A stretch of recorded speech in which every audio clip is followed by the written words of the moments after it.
বিসমিল্লাহির রহমানির রহিম।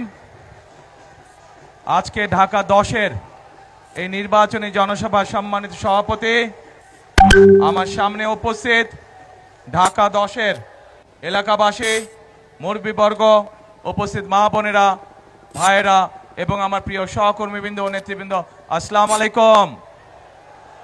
আসসালামু আলাইকুম। কেমন আছেন সবাই? ভালো আছেন? আপনারা সবাই তো ঢাকা 10-এর অধিবাসী, তাই না? আমারও কিন্তু ঢাকা 10-এর সাথে একটা আত্মীয়তার সম্পর্ক আছে, জানেন তো নাকি? আমিও কিন্তু আপনাদের এলাকারই বলা যায় অর্ধেক অধিবাসী, এই ধানমন্ডির। আচ্ছা, এখন ভাইরা, উপস্থিত মা বোনেরা, আজকে এই যে নির্বাচনী জনসভা, এই নির্বাচনী জনসভায় আমরা অনেক কথা বলতে পারি, আমাদের রাজনৈতিক প্রতিপক্ষ সম্পর্কে অনেক কথা আমরা বলতে পারি, বিভিন্ন জন সম্পর্কে। কিন্তু যদি আমরা এদের সম্পর্কে শুধু বলে যাই, তাতে কি জনগণ বা দেশের কোনো লাভ হবে? জনগণের দেশের লাভ হবে না। জনগণ বা দেশের কি লাভ হবে? যখন জনগণের ভাগ্য পরিবর্তনের জন্য কোনো পরিকল্পনা থাকবে, কর্মসূচি থাকবে একটি রাজনৈতিক দলের, এবং সে যখন সেই কর্মসূচি এবং পরিকল্পনা জনগণের সামনে তুলে ধরবে এবং জনগণ সেটি বিবেচনা করে তাকে যখন রাষ্ট্র পরিচালনার দায়িত্ব দিবে, তার ফলে যখন জনগণের ভাগ্যের পরিবর্তন হবে, ধীরে ধীরে শুরু হবে, তখনই জনগণের লাভ হবে। তাই তো নাকি? এখন প্রিয় ভাই বোনেরা, এই মুহূর্তে বাংলাদেশে যেই রাজনৈতিক যতগুলো দল আছে, তার মধ্যে আপনারা চিন্তা করে দেখুন, বাংলাদেশের মধ্যে একমাত্র এই মুহূর্তে বিএনপি, বাংলাদেশ জাতীয়তাবাদী দল, তারাই কিন্তু বাংলাদেশের নারীদের কিভাবে স্বাবলম্বী করে গড়ে তুলতে চায়, কিভাবে তাদেরকে শিক্ষিত করে গড়ে তুলতে চায়, সেই কর্মসূচি এবং পরিকল্পনা আছে। এই মুহূর্তে বাংলাদেশে যতগুলো রাজনৈতিক দল আছে, তার মধ্যে বিএনপি একমাত্র রাজনৈতিক দল যাদের পরিকল্পনা আছে এই দেশের তরুণদেরকে, এই দেশের যুবকদেরকে, যারা বিশেষ করে বেকার আছে বা কর্মসংস্থানের অভাব আছে, তাদেরকে কিভাবে প্রশিক্ষণের মাধ্যমে দক্ষ মানুষে পরিণত করে তাদেরকে কর্মসংস্থানের ব্যবস্থা করে দিতে পারবে।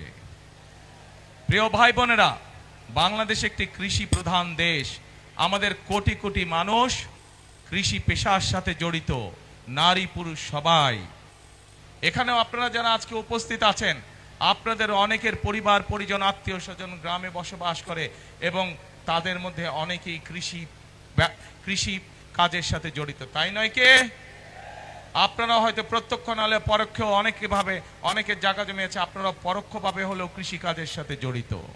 প্রিয় ভাই বোনেরা, আমরা সিদ্ধান্ত গ্রহণ করেছি এই মুহূর্তে বিএনপির একমাত্র পরিকল্পনা আছে কিভাবে কৃষকদেরকে কৃষি কার্ড দেওয়ার মাধ্যমে কৃষকদের পাশে দাঁড়াবে। ঠিক যেভাবে আমরা বাংলাদেশের সকল মায়েদের বা গৃহিণীদের পাশে ফ্যামিলি কার্ড নিয়ে দাঁড়াবো, ফ্যামিলি কার্ডের মাধ্যমে যেভাবে আমরা প্রান্তিক খেটে খাওয়া যে মারা আছেন, গৃহিণীরা আছেন, তাদেরকে আমরা সারা বাংলাদেশ গ্রাম শহর সব জায়গায় তাদেরকে যেভাবে আমরা স্বাবলম্বী করে গড়ে তুলতে চাই, ঠিক একইভাবে কৃষক ভাইদেরকে কৃষি কার্ড দেওয়ার মাধ্যমে, তাদেরকে সহযোগিতা করার মাধ্যমে আমরা তাদেরকেও স্বাবলম্বী করে গড়ে তুলতে চাই।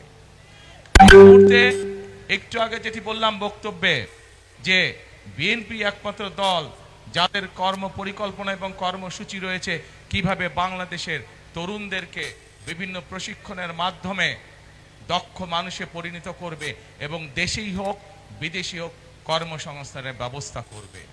আমাদের পরিকল্পনা রয়েছে কিভাবে আমরা সারা বাংলাদেশের স্কুল শিক্ষকদেরকে আমরা কম্পিউটার প্রদানের মাধ্যমে ধীরে ধীরে তাদেরকে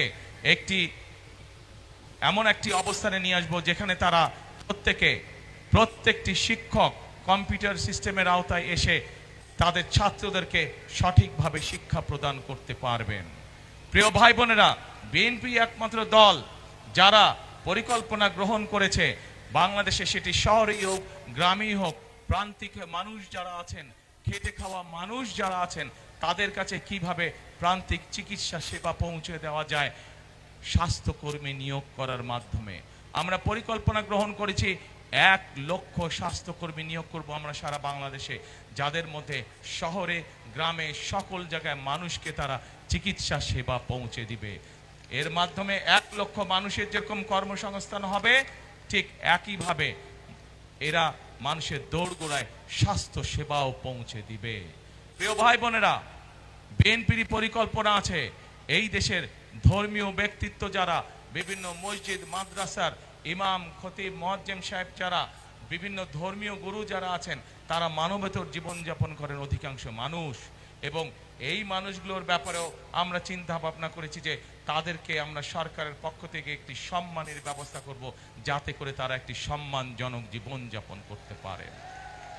এখন প্রিয় ভাই বোনেরা, এই হচ্ছে সংক্ষেপে বিএনপির পরিকল্পনা, বিএনপি কিভাবে করতে চায়।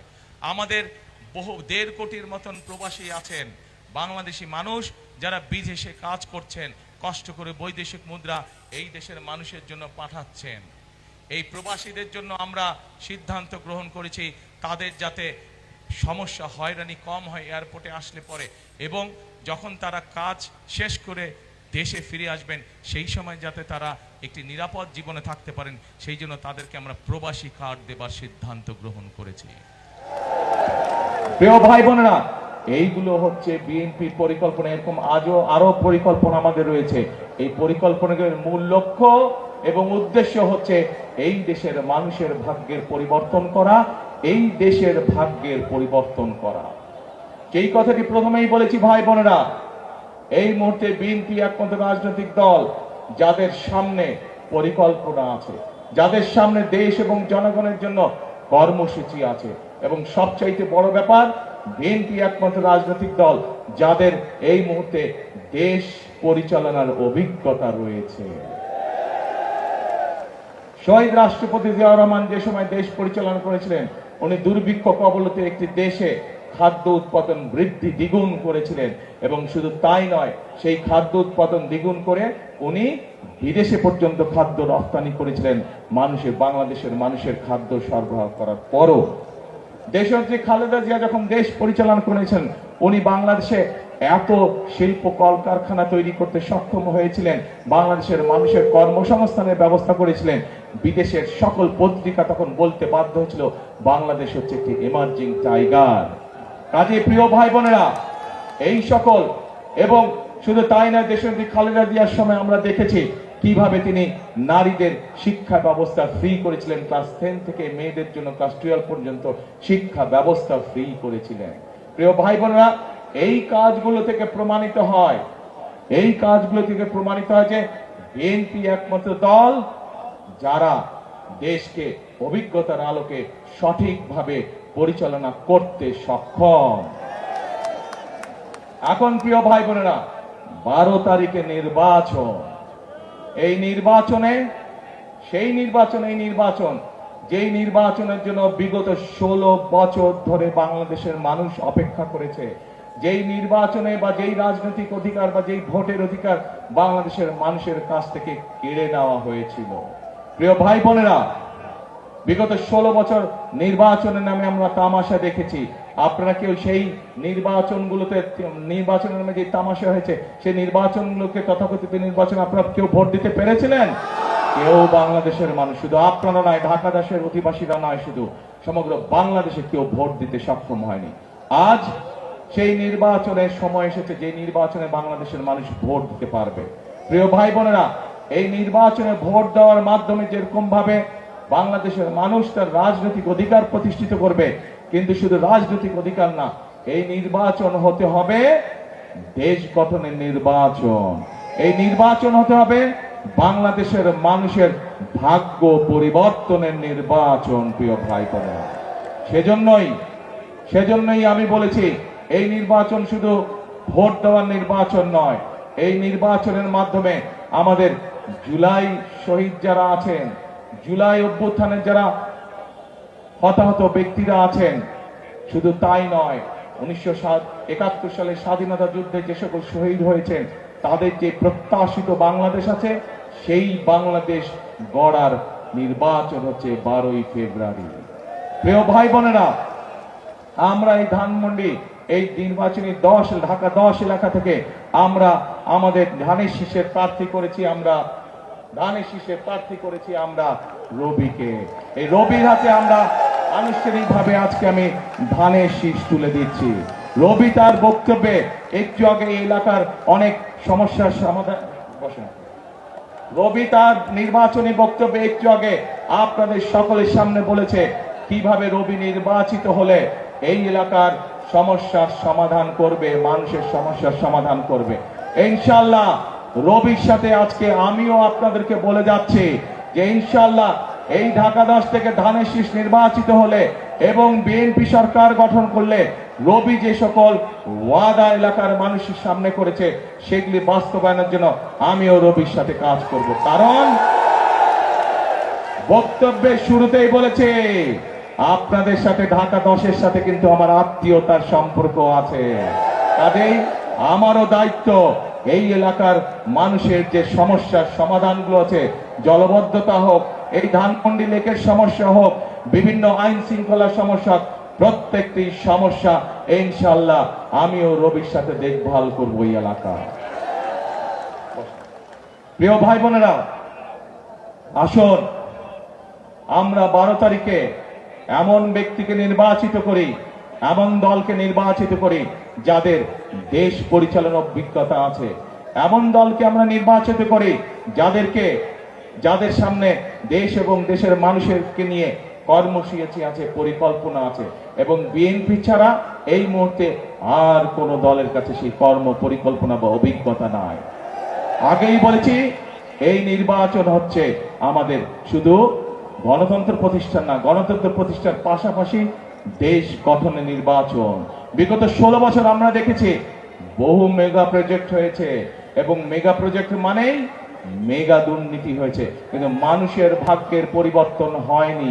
আমাদের গ্রামগঞ্জে শহর সব জায়গায় হাসপাতালগুলোতে গেলে ওষুধ পাওয়া যায় না, ডাক্তার ঠিক মতন পাওয়া যায় না, স্কুল কলেজগুলো ভেঙে চুরে পড়ে যাচ্ছে, রাস্তাঘাট ভেঙে চুরে নষ্ট হয়ে গিয়েছে, বহু এরকম আরো অনেক সমস্যা আছে। আসুন আমাদেরকে এখন এই পরিবর্তন করতে হবে। পৃথিবীর বহু দেশ ছিল যেই দেশগুলোর অবস্থা বাংলাদেশ থেকে খারাপ ছিল, কিন্তু তারা পরিশ্রম করেছে, পরিশ্রম করার মাধ্যমে তারা তাদের দেশের অবস্থা, মানুষের ভাগ্যের অবস্থার পরিবর্তন করেছে। তারা যদি পারে আমরা কেন পারবো না? ইনশাআল্লাহ বাংলাদেশও পারবে, বাংলাদেশের মানুষও পারবে দেশকে পুনর্গঠন করতে, আমাদের দেশের মানুষের ভাগ্য পরিবর্তন করতে। সেজন্য প্রিয় ভাই বোনেরা, বারবার আমি এক কথা বলছি, এই নির্বাচন সম্পর্কে আমাদেরকে সজাগ থাকতে হবে। নির্বাচন নিয়ে কিন্তু একটি মহল ষড়যন্ত্র শুরু করেছে। পত্রিকার পাতায় আমরা খবরে সেই খবর দেখেছি। বিভিন্নভাবে তাদের লোকজন বিভিন্ন মানুষকে গিয়ে বিভ্রান্ত করার চেষ্টা করছে, বিশেষ করে মা বোনদেরকে গিয়ে বিভিন্ন প্রতিশ্রুতি দিচ্ছে, যেই প্রতিশ্রুতিগুলা বায়বীয় প্রতিশ্রুতি। আমরা বিএনপি জনগণের সামনে সেই প্রতিশ্রুতি করতে চাই যে প্রতিশ্রুতি মানুষের পক্ষে বাস্তবায়ন করা সম্ভব। আমরা এমন কোন প্রতিশ্রুতি করতে চাই না যা মানুষের সাধ্যের বাইরে, যা মানুষের আওতার ভিতরে না। প্রিয় ভাই বোনেরা, আমরা দেখেছি একটি মহল, তাদের নেতাকর্মীরা ধরা পড়েছে নকল ব্যালটের সিল বানাতে গিয়ে। কাজেই আজকে ঢাকা 10 সহ সকল গণতান্ত্রিকামী মানুষ এবং যারা চায়, সেই সকল গণতান্ত্রিকামী মানুষ যারা চাই এই দেশের মানুষের, এই দেশের ভাগ্যের পরিবর্তন করতে, আপনাদেরকে আজকে সতর্ক থাকতে হবে, সজাগ থাকতে হবে এইসব নকল সিল বানানো যারা বানায় তাদের বিরুদ্ধে।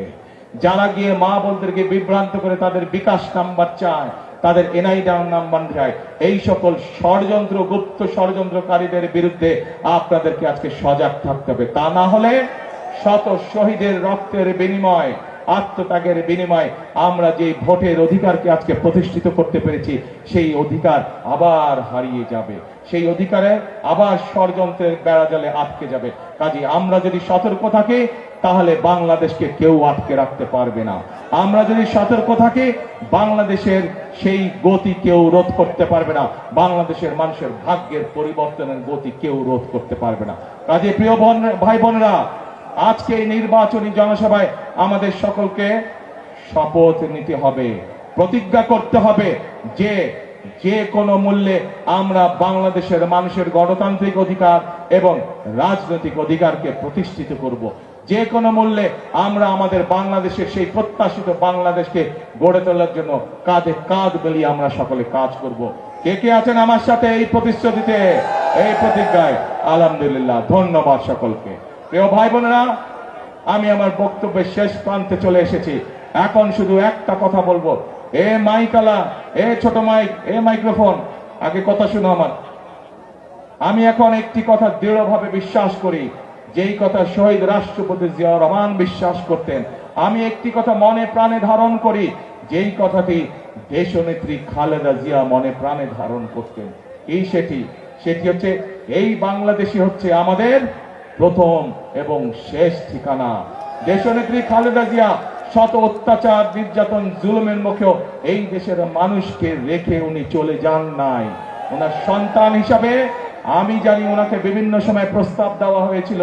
সেই প্রস্তাবে বলা হয়েছিল, আপনি যদি দেশ ছেড়ে চলে যান তাহলে আপনাকে জেল জুলুমের শিকার হতে হবে না। কিন্তু উনি বলেছিলেন, এই দেশই আমার প্রথম, এই দেশই আমার শেষ ঠিকানা, এবং এই দেশের মানুষ হচ্ছে আমার পরিবার। উনি ওনার পরিবারকে রেখে যাননি। কাজে প্রিয় ভাই বোনেরা আসুন,